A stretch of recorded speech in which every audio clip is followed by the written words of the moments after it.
Molecada, faz tempo que queria escrever algo para vocês.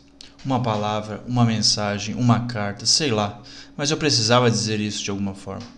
3 anos atrás, nós enfrentamos o dia mais triste de nossas vidas. Perder vocês, meus irmãos, foi um golpe duro demais. Para mim e para os outros 15 moleques que sobreviveram ao incêndio no Ninho do Urubu. Não sei se vocês ficaram sabendo, mas a gente assumiu um compromisso logo depois que voltamos a treinar no Flamengo. Nós não jogaríamos apenas para realizar nossos sonhos ou para ver nossas famílias felizes. Nós decidimos que só fazia sentido voltar se a gente jogasse também por vocês.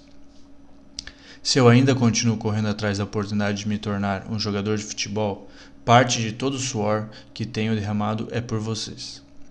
Eu estaria mentindo se quisesse disfarçar meus sentimentos para que vocês não se preocupassem comigo. Mas, desde aquele dia 8 de fevereiro, não tem sido fácil seguir em frente. Calma, eu estou bem. Até assinei meu primeiro contrato profissional. Vocês ficariam orgulhosos de mim. Só queria ser sincero aqui, inclusive para que as pessoas não pensem que essa carreira que escolhemos é feita somente de alegrias e troféus. A primeira coisa que eu queria contar, vocês provavelmente já sabem, mas eu sou muito grato a Deus. Naquela noite, eu ganhei uma segunda chance. Parece que eu estava predestinado a dormir no quarto 6, onde o incêndio começou, 3 dias depois da minha chegada ao clube. Como vocês também sabem, eu jogava no Santos antes de ir para o Flamengo.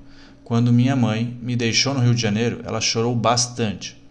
Aos 15 anos, eu nunca tinha morado longe de casa, tão longe dos meus pais. Mas era para jogar no Flamengo, cara. Flamengo, um dos maiores clubes do Brasil. Valia a pena o sacrifício. Naquela quinta-feira, minha mãe me mandou alguns versículos da Bíblia. Disse que estava com saudades. Lembro até hoje que ela parecia estar pressentindo algo. Na mesma noite, fiquei até tarde falando com meu irmão. Tanto é que só fui dormir realmente de madrugada. Eu já estava num sono profundo quando o ar-condicionado do nosso quarto começou a pegar fogo. Um motivo a mais para eu ser grato a Deus e aos 2 anjos que Ele mandou para me acompanhar no alojamento. A princípio, dormiríamos só eu e Felipe Crisman no quarto. Mas antes de ir me deitar, chamei o Jean, que era um amigo muito próximo, para dormir com a gente. Gosto de imaginar que, queira ou não, eu acabei ajudando a salvar uma vida, porque se ele tivesse dormido no quarto 5, poderia não ter sobrevivido. Jean e Felipe acordaram primeiro. Foram eles que me sacudiram na cama. Vamos, tá pegando fogo! E saíram para procurar ajuda. O problema é que eu não entendi direito e voltei a dormir. Depois que eles me chamaram, eu ainda fiquei adormecido por alguns segundos. Neste momento, parece que foi Deus mesmo falando comigo. Vai, acorda, vai, levanta! Quando abri os olhos, o teto já estava todo escuro e o quarto cheio de fumaça. Um calor absurdo, muito quente. Tirei a camisa, botei por cima da boca e, meio tonto por ter inalado um pouco de fumaça, fui o último a sair do quarto. Achei que o fogo ficaria só no meu quarto, mas ele se espalhou rápido pela parte de cima do container. No impulso, voltei lá para dentro, na tentativa de ajudar os outros. Só que uma parte do container desabou e eu tive que sair novamente. Então, demos a volta, carregando os extintores e conseguimos quebrar a janela e a grade na parte de trás do container. Quando a gente resgatou o Jonathan Ventura, foi um choque para mim. Ele saiu com o corpo todo queimado. Meu Deus do céu, o negócio é sério, eu me liguei. Ele gritava de dor e implorava para a gente. Me desmaia, por favor, não estou aguentando de dor. Como o incêndio se alastrou por todo o alojamento, a gente tentava apagar o fogo para que os outros pudessem sair pela janela. Escutei o Bolívia, o Riquelmo, que também era de Santos e estava no quarto do lado, gritar 2 vezes por socorro. Na segunda, já foi um grito mais baixo. Ele deve ter desmaiado por causa da fumaça. Samuel, a gente se emocionou com seu gesto de coragem e amizade. Jogamos a Copa Nike na mesma época, lembra? Assim como o Jean, eu também tinha te chamado para dormir no meu quarto, mas você preferiu ficar no quarto 2 com o Jorge, que te considerava como meu irmão. Você acordou antes e poderia ter escapado, mas tentou tirar o Jorge lá a qualquer custo. Como eu rezei para ver vocês saindo com vida pela porta do alojamento. Os bombeiros nos tiraram da área do incêndio e começaram a apagar o fogo, mas não estavam fazendo movimentos para salvar alguém das chamas. Parece que eles já sabiam que não havia mais nenhum sobrevivente. Quando fizeram uma lista de chamada, faltavam 10 meninos. Nessa hora, todos nós começamos a chorar. Fomos para a parte onde ficam os jogadores profissionais e ligamos a TV. Eu não queria acreditar no que tinha acabado de escutar. Bombeiros confirmam 10 mortes no Ninho do Urubu. As tias que cuidavam da gente no CT entraram em desespero. Uma delas até desmaiou. Foi uma tristeza geral. Por sorte, eu percebi que o meu celular estava comigo. Como tinha conversado com meu irmão até tarde, eu devo ter colocado o telefone no bolso. Ainda de manhã saíram várias fake news sobre o incêndio. Numa delas, meu nome estava na lista dos 10 que morreram. Minha mãe chegou a passar mal. Ela só se acalmou um pouco quando eu liguei para o meu pai e disse que tinha saído do alojamento sem nenhum arranhão. Desculpa aí, molecada, por ficar relembrando essas paradas ruins, mas parece que foi ontem, sabe? São memórias que dificilmente vou esquecer. Eu precisava colocar para fora um pouco dessa dor, porque desde aquele dia só tinha falado sobre o incêndio no meu depoimento na delegacia. Contar tudo o que presenciei no mesmo dia acabou comigo. Foi tão difícil que nunca mais me senti à vontade para falar desse assunto, nem mesmo com a minha família. Recebi ligações de vários repórteres, alguns deles me cercaram no aeroporto e na minha casa em Santos, mas eu não quis falar com ninguém.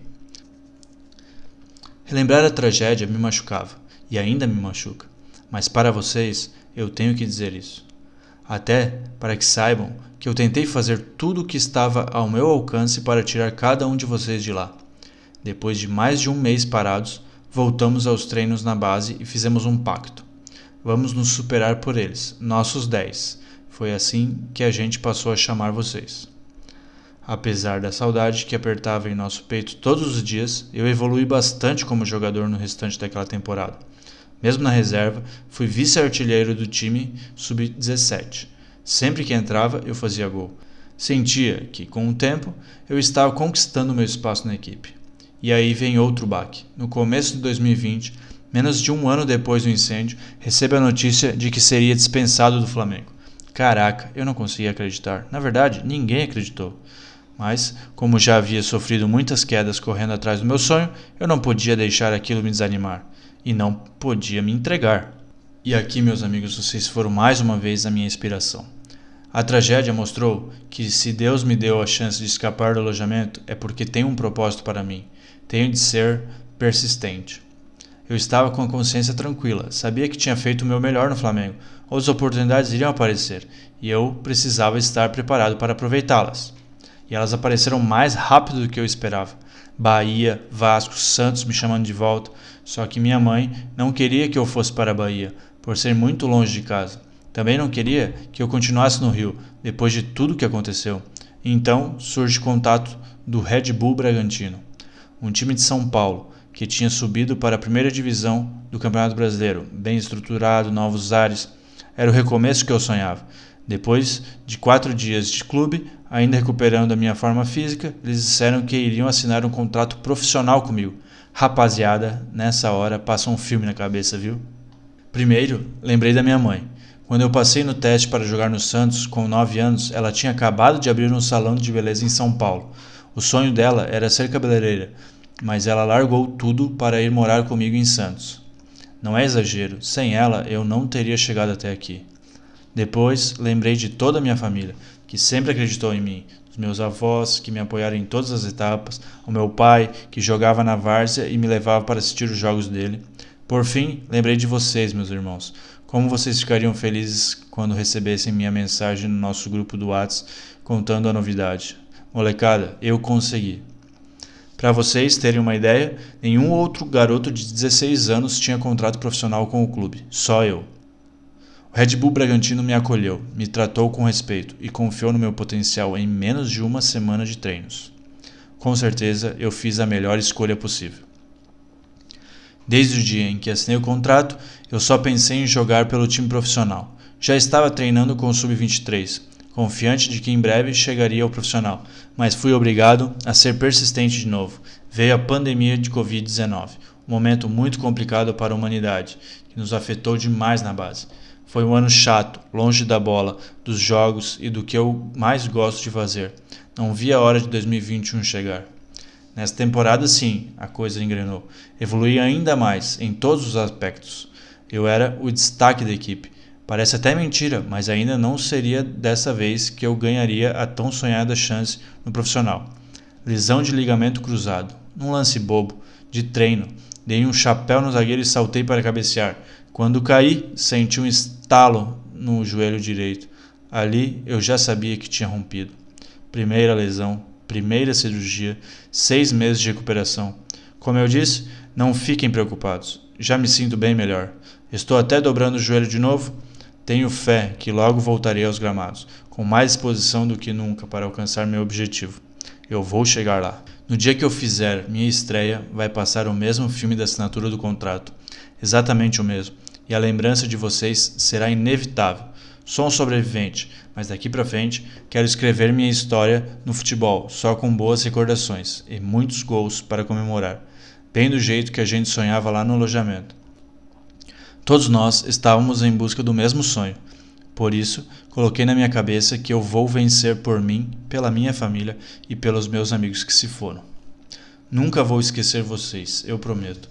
Nunca vou esquecer os garotos do ninho. Nunca vou esquecer os nossos 10. Meus eternos irmãos, Átila, Arthur, Bernardo, Christian, Jedson, Jorge, Pablo, Riquelmo, Samuel e Vitor. Nós não esquecemos.